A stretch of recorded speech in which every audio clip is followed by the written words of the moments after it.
Saludos y bienvenidos a nuestro canal de Universo Desconocido con J. Dávila, este servidor. En esta ocasión quiero refutar desde la óptica judío-humanista, judío-laica, las enseñanzas de una persona que, colega, podríamos decir colega en el sentido de ser maestro de las escrituras. Esta persona pues obviamente enseña lo que es la Torá o la Tanaj desde la perspectiva de los creyentes, ¿no? Entonces este servidor la enseña desde la perspectiva laica, es decir, desde la perspectiva secular, desde la perspectiva científica y arqueológica. Aunque el mismo Rico Cortés, que es la persona que voy a refutar en este video, en muchas ocasiones dice que él va a utilizar la evidencia arqueológica.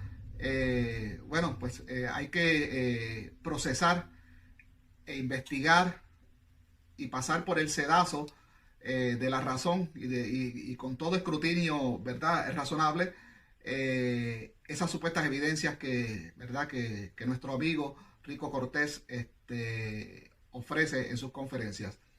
La intención de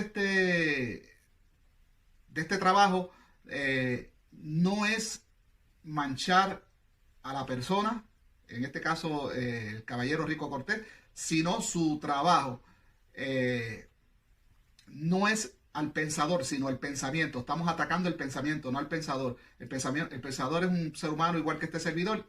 Y comprendo totalmente al caballero Rico Cortés, porque yo estuve en ese lado, ¿verdad?, del conocimiento. Yo también fui maestro del judeocristianismo. Entonces, hablando de judeocristianismo, quiero enfatizar que esta persona, sin saberlo quizás, representa lo que podríamos llamar el judeocatolicismo o el judeocristianismo. ¿A qué me refiero con el judeocristianismo o judeocatolicismo? Me refiero a que cualquier, podríamos decir, cualquier línea de pensamiento, cualquier comunidad, cualquier ideología que provenga de lo que se llama el canon católico, que es lo que se conoce como el Nuevo Testamento hoy en día, pues eso es una ramificación del catolicismo.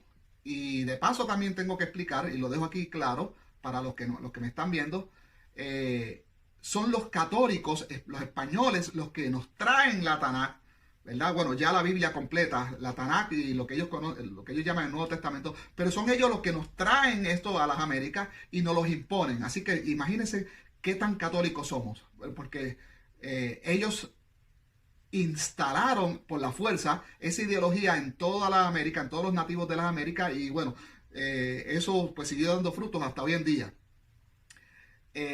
Y no solo aquí en América, sino que también en Europa, antes de que ellos vinieran acá, también dio fruto, pero todo, cuando rastreamos la raíz de todas esas enseñanzas, tenemos que llegar a los concilios católicos, que fueron aquellas personas católicos, valga la redundancia, los que entre tantos manuscritos que habían sobre este personaje, ¿verdad? Jesús, no Yeshua, como dice el amigo aquí, Rico Cortés. Y de paso también quiero hacer un entre paréntesis que últimamente, cada vez que veo un video de él, él dice la Torá como si fuera francés, la Torá. Entonces quiero corregir eso también porque suena un poquito feo. Pero pues le decía que fueron católicos los que rechazaron libros, eran más de 80 supuestamente manuscritos sobre el personaje de Jesús, y fueron estos los que se escogieron. Inclusive, según investigaciones, 2 de estos manuscritos, hoy conocidos como Mateo y como Lucas, es muy probable que hayan sido ordenados por el mismo Constantino, y que los que hicieron este trabajo compitiendo uno con el otro hubiesen sido Eusebio de Cesarea, conocido como el padre de la historia eclesiástica, y Lactancio. Y sobre eso pues también quiero, ¿verdad?, explicar que que obviamente ambos tomaron como núcleo, como base, el evangelio, o lo que se conoce, ¿verdad?, como el evangelio de Marcos. Digo lo que se conoce porque ninguno de estos supuestos evangelios, estos manuscritos, todos son anónimos. Hay que dejarlo claro, todos son anónimos. Y aquí pues esto es irrefutable. Son anónimos, no se sabe quiénes los escribieron. Entonces cada uno parte de verdad de Marcos y uno le añade, imagínense, Mateo le añade que si Herodes y que si mató a un montón de niños en búsqueda de Jesús, y eso es copiado de la Torá, ¿verdad?, de cuando el faraón quería matar a todos los israelitas que estaban creciendo en Egipto, y ahí fue que ponen a Noé, ¿verdad? A Noé no, perdonen, a Moisés en el Nilo. O sea, todos sabemos esa historia. Pues eso es un, ¿cómo podríamos decir?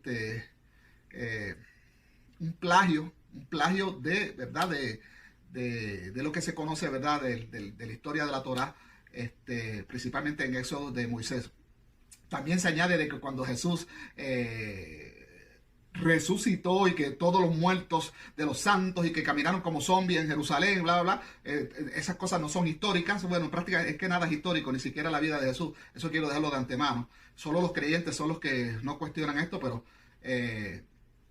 hablaremos más de eso, o tengo mucha información de eso en mi canal de YouTube. Por otra parte, el que escribe de Lucas, desde que empieza el Evangelio, él está escribiendo un tal Teófilo, que Teófilo no es un nombre común. Teófilo viene de la palabra teos, que es Dios, y filo, que significa amoroso, amor. Entonces prácticamente le está escribiendo a una persona que no se sabe el nombre, solo se describe como amoroso de Dios. Y el mismo autor está diciendo que todo es producto de una investigación, que preguntó por aquí, preguntó por allá, y que tomó. Entonces él mismo creó su epopeya. Y ambos, ninguno, como les digo, sabemos hoy, tenemos la sospecha que estos trabajos fueron de Eusebio de Cesarea y de Lactancio, cada cual por su lado, tratando de cuadrar a David como el núcleo, ¿verdad?, para que fuera la profecía, y cuadrando, tratando de encajar a Jesús como la profecía, como el descendiente de David, para que fuera el Mesías. Y ambos tienen una... yo no sé si Rico Cortés ha hecho ese trabajo, pero que se ponga y lo haga. Cuando mire las ambas genealogías que están presentadas en los primeros capítulos de ambos manuscritos, tanto del Mateo como de Lucas, van a ver que son genealogías totalmente distintas, nombres distintos, y son intentos fallidos, porque le voy a explicar por qué Jesús, que no es Yeshua. Yeshua es estos judíos mesiánicos tratando de encajar y darle nombres hebreos o judíos, pero en realidad estos textos fueron escritos en griego para que fueran leídos por griegos, y los griegos estaban muy relacionados con semidioses que cometían milagros, con hijos de creadores, como era Zeus, que era hijo de Cronos. Entonces por de ahí deriva la palabra Jesús, que es de Zeus. Y ellos, pues, que eran los que iban a consumir estos escritos, pues estaban muy relacionados con eso. Eso de cambiarle el nombre a Yeshua, eso... y la primera vez que se hizo esta traducción con esta... habiendo tantos nombres para escoger, y escoger Jesús, fue cuando se estuvo traduciendo la Biblia hebrea en Alejandría, por orden del rey Ptolomeo II. Y cuando los traductores, que eran judíos pero eran helenistas, ya eran helenizados, que conocían muy bien la dieta griega, el menú griego, perdón, pensaban ya como griegos, sabían toda la mitología griega. Entre tantos nombres que habían en la mitología griega, cuando se encuentran con el nombre de Yahoshua, que viene siendo después lo que los católicos cambiaron por Josué, por sus intereses, pero donde decía Yahoshua, ellos, entre tantos nombres que había para escoger, porque nunca eso había sido traducido al griego, de hecho la Biblia nunca había sido traducida a ningún otro idioma, creo que fue la primera vez, y esto fue un sacrilegio para muchos judíos en aquel entonces. Pero entre tantos nombres, miren cuáles escogen: Jesús. ¿Y es por qué? Pues porque los judíos helenistas estaban muy relacionados con esto de Zeus. Inclusive de ahí que nace el concepto de la sinagoga, como he explicado en muchos videos, porque a Zeus se le adoraba se le tenía altares y mini templos en todas las comunidades. Zeus era un dios muy adorado por los griegos. Y los judíos, ya helenizados, trataron de emular, de imitar esa adoración a Zeus, y empezaron con el concepto de la sinagoga, independientemente del templo. De eso he hablado en otros videos en mi canal.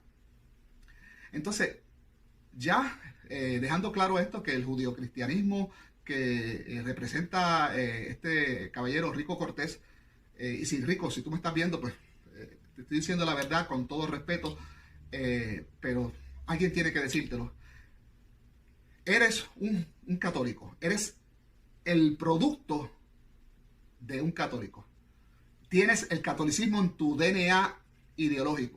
¿Por qué? Porque todo tu ideología, todos tus dogmas, todos tus estudios, todo está basado en un canon que es meramente católico. No, tu ideología no está basada en los apócrifos, en aquello que se perdió, que nunca se... No, tu ideología está basado en todo el ensamblaje que hicieron los católicos desde Constantino hasta hoy en día. Así que eso lo voy a dejar claro. Ahora voy a explicar, bueno, antes de explicar algo, voy a ponerles un video de este Rico Cortés, que él tiene en su página de YouTube, o bueno, no estoy seguro si es en su página de YouTube o que alguien lo subió en YouTube, en esta plataforma. Creo que el video se llama, es algo sobre la, bueno, al comenzar el video él va a decir el nombre del video. Tiene que ver con las mujeres adúlteras, pero voy a empezar a desmenuzar ese video parte por parte. Vamos a poner el video. Esta va a ser la primera parte de este estudio, precisamente de este video. Voy a ponerles el video y después entonces voy a refutarlo. Así que vamos a ver este video de... Shalom, bienvenidos al Ministerio de Sabiduría en la Torá. Y esta es una porción nueva que estamos haciendo que se llama ¿Sabías qué? Solamente son temas que vamos a traer de preguntas que personas hacen a través de Teshuvah o Sabiduría en la Torá, y que nosotros pues vamos a hacerlo como un tipo de estudio bíblico para poder contestar esas preguntas que nos están haciendo bíblicamente, arqueológicamente, legalmente, históricamente, de esa forma, para que nuestros hermanos puedan continuar aprendiendo y nos continuamos educándonos y ayudándonos los unos a los otros, ¿ok? Así que de vez en cuando voy a estar sacando esta sesión que se llama ¿Sabías qué? Y yo le voy a pedir también a todos los maestros que de repente, si tienen tiempo, porque yo sé que están ocupados, que también puedan hacer unos cuantos de estos también, ¿ok? All right. Nosotros estamos contentos de estar continuamente, poder venir a sus hogares enseñando y compartiendo la Torá, y continuamos aprendiendo todo el tiempo y queremos compartir mucho más de lo que estamos buscando. Pero ¿sabías que si Yeshua hubiera declarado a la mujer adúltera culpable cuando la acusaron de adulterio, si él declaraba que ella era culpable, ¿sabías que Yeshua se hubiera eliminado como el Mesías? Muchas personas en el sistema religioso del cristianismo utilizan Juan capítulo 8 como una forma de eliminar la Torá, y utilizando esta historia o este evento de la mujer adúltera como justificación de decir que la ley ya fue abolida y fue abrogada. Vamos a investigar este capítulo en esta sección de ¿Sabías qué? Pero de un punto de vista legal. Bien, vamos a explicar por qué nuestro amigo Rico Cortés está mal y por qué está desinformando. Yo sé que él no lo sabe, él está convencido de que está informando bien, pues porque desde la óptica del creyente, pues el creyente no cuestiona sus creencias. Y las fuentes que utiliza de información son dentro del mismo universo de creyentes. Ellos no salen a explorar qué piensan el resto del mundo sobre sus creencias. El intento fallido que hicieron los autores de lo que conocemos hoy como los evangelios, de enlazar a su personaje, ¿verdad? Jesús, no Yeshua, Jesús, con el mítico rey David, son fallidos, y les voy a explicar por qué. Esto es desde la óptica judío secular, judío humanista. Hoy sabemos que probablemente el David de los textos es mítico. De hecho, muy poco se ha encontrado arqueológicamente sobre él. Creo que lo único que se ha encontrado fue una estela, me parece que fue en Siria.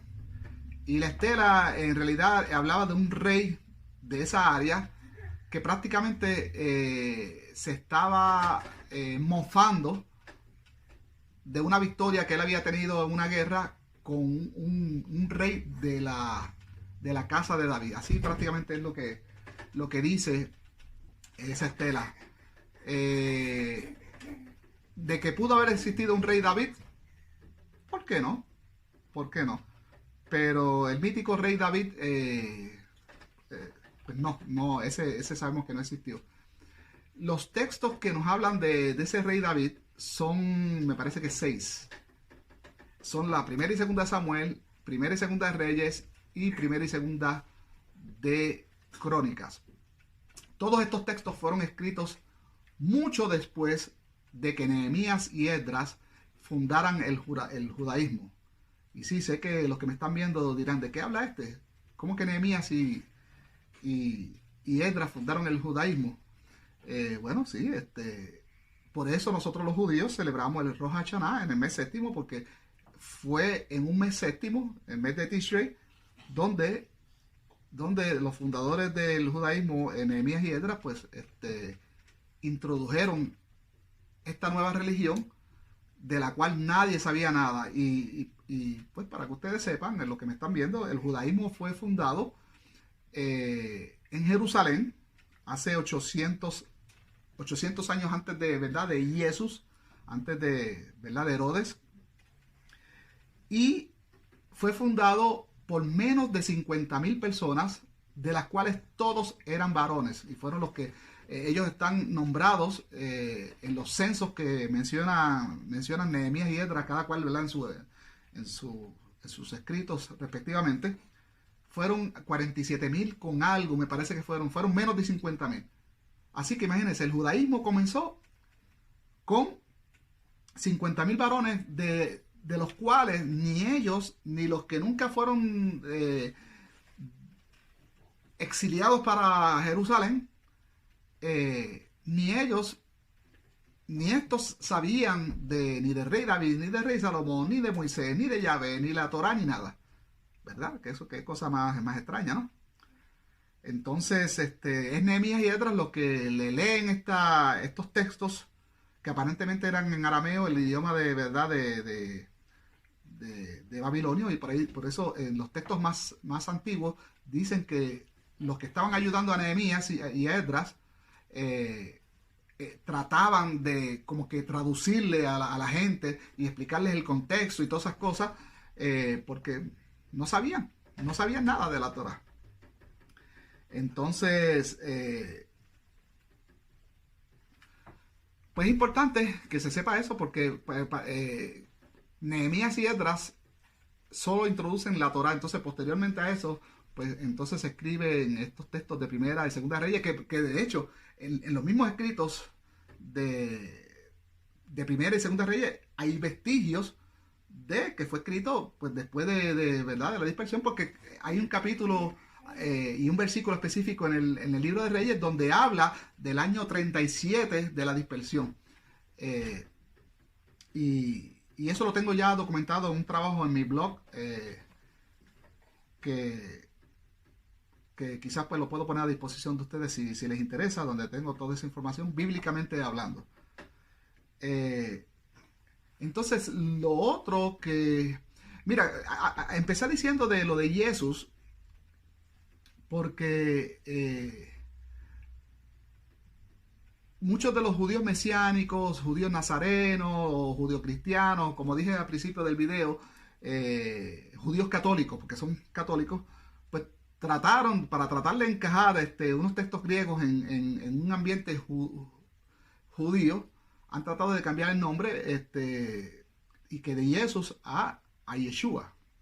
Pero la realidad es que los textos fueron escritos en griego por mentalidades griegas para que fueran consumidos por griegos, que fueran consumidos ¿verdad? Por los colosenses, por los efesios, por los tesalonicenses, por los macedonios, en Chipre, en fin.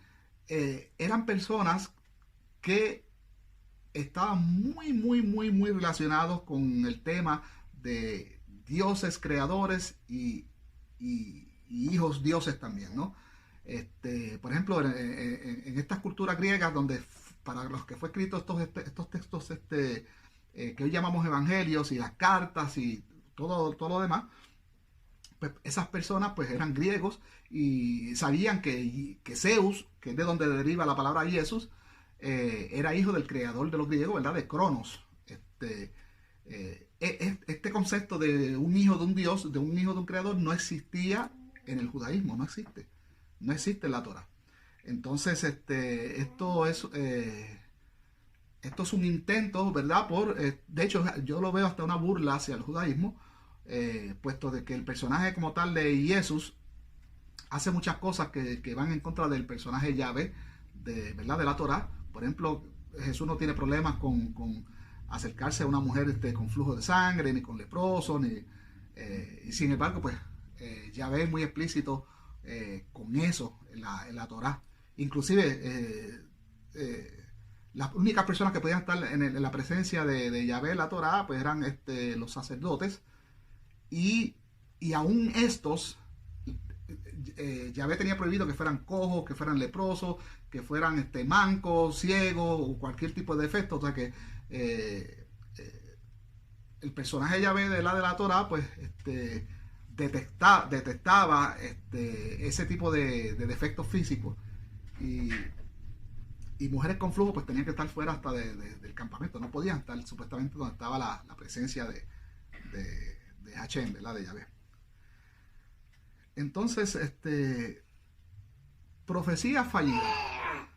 Esas profecías que se escribieron son fallidas en el sentido de que el último rey que hubo según estos mismos escritos que fueron escritos posteriormente, fue Sedequías.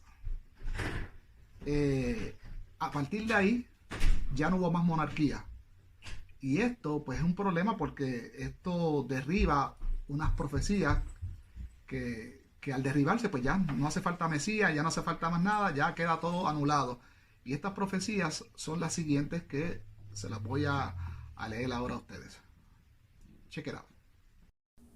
Pues para saber si las profecías se cumplieron o no, sabemos que estos escritos, como le dije, el libro de Reyes fue escrito mucho después de Nehemías y Esdras, y prácticamente aquí este capítulo 9 de Primera Reyes es lo que llama una profecía post-eventum. Pero aquí se indica que previamente Hashem, que lo sabemos, ¿verdad?, le había dado una profecía al personaje mítico Rey David, de que nunca faltaría algún descendiente en su trono. Es decir, es más, es que el mismo trono siempre estaría en Israel, siempre Israel sería un reino. Y eso lo vemos aquí, ¿verdad?, en el versículo 4, donde dice: si tú procedes conmigo, como hizo tu padre David, con rectitud e integridad de corazón, cumpliendo lo que te he mandado y guardando mis preceptos y decretos, reafirmaré para siempre tu reinado para Israel, tal como prometía tu padre David. No te faltarán descendientes en el trono de Israel.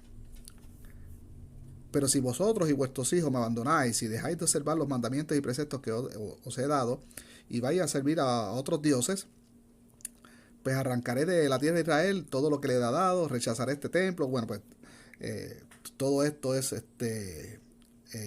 la mitología explicándole a los judíos lo que supuestamente había pasado.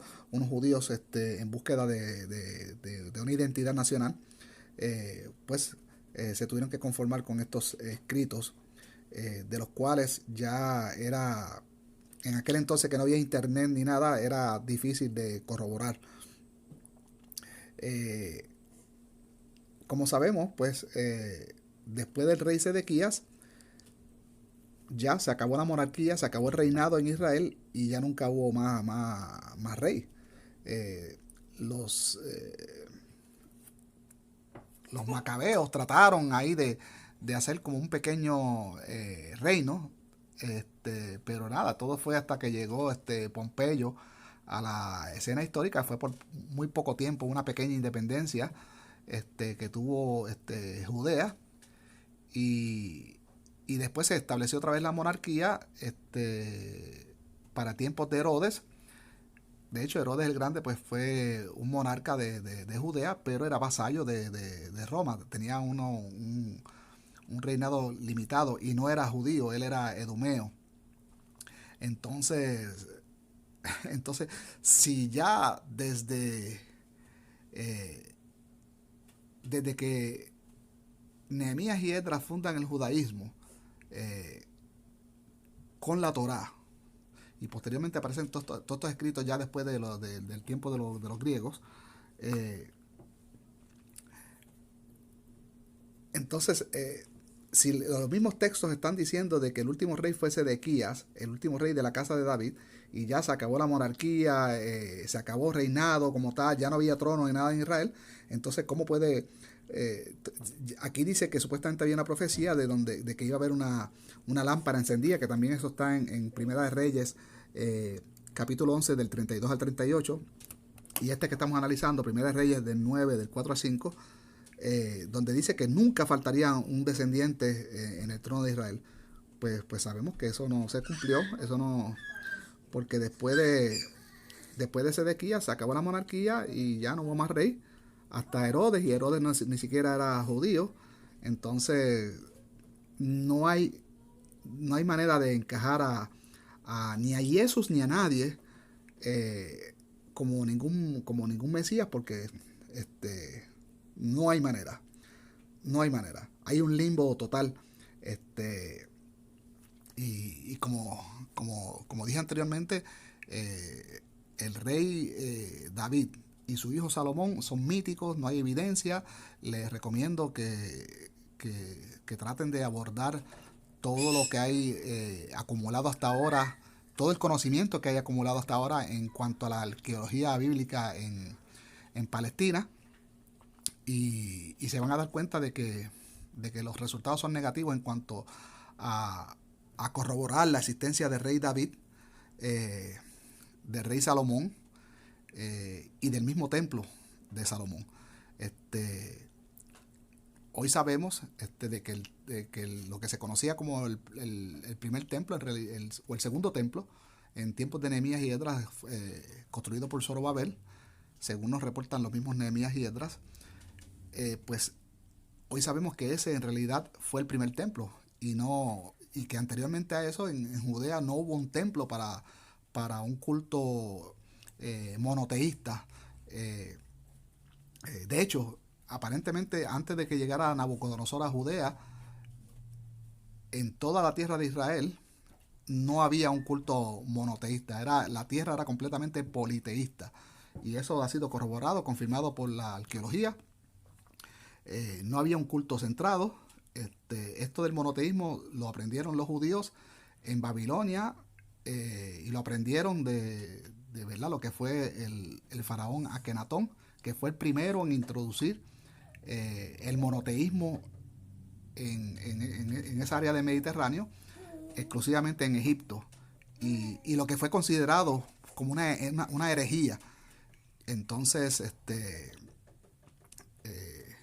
vemos por los escritos que llamamos hoy profetas, que después que Nehemías y Esdras fundaron el judaísmo, aún así los sacerdotes protestaban de que nunca los judíos fueron monoteístas, porque siempre se sintieron atraídos por la adoración de otros dioses regionales. Y por eso, cuando usted lee algún profeta escribiendo de que Yahvé es un Dios celoso, y que el pueblo se ha ido a prostituir con otros dioses, pues ahí lo que está narrando es que lo que sucedía en realidad de que los judíos nunca fueron devotos a a este Dios que impusieron Nehemías y Esdras, y a este monoteísmo, porque los dioses de la región eran, y la adoración eran tan fuertes, esos cultos, que los judíos se sentían atraídos. Y el mayor culto que logró atraer la atención de los judíos fue el culto a Zeus. Y eso lo sabemos, que cuando llegó Alejandro Magno a la historia de los judíos, el helenismo se coló mucho entre los judíos.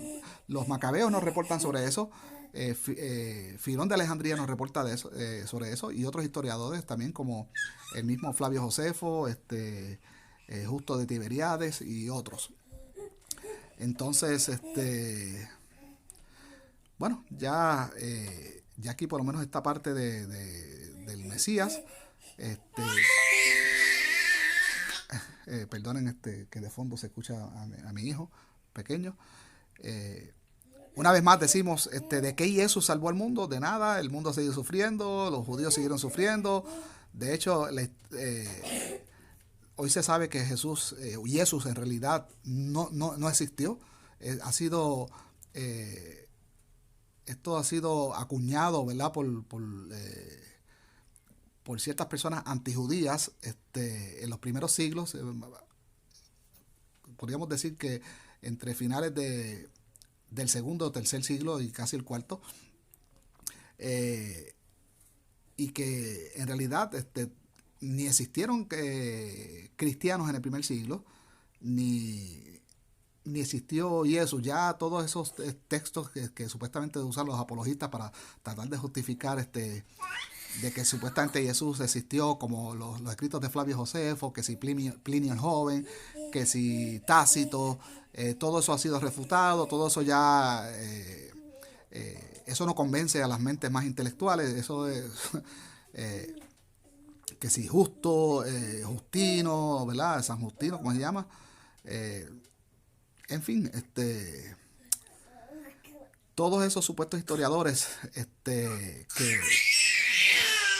que los apologistas utilizan para tratar de justificar que supuestamente Jesús existió.